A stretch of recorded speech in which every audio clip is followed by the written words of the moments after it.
friends, and welcome to our second video this week as we look at functions in Excel.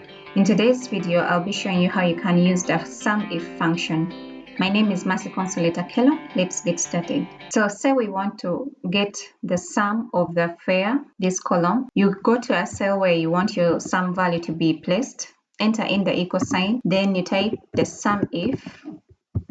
Next, you enter the range of values for which you want to choose a criteria. Then comma, the criteria in question.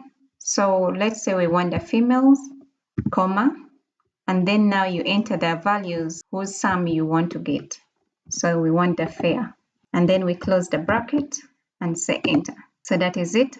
And the SUMIF function, you can enter criteria that are either text-oriented or numeric-oriented. Now say instead of entering the criteria as being 6, we want it to be the age. You do the same, exactly. You do the same. So you enter the equal sign, SUMIF, choose the range, age, comma, the criteria. So we want all those that are greater than 49 years, and then our sum of fare.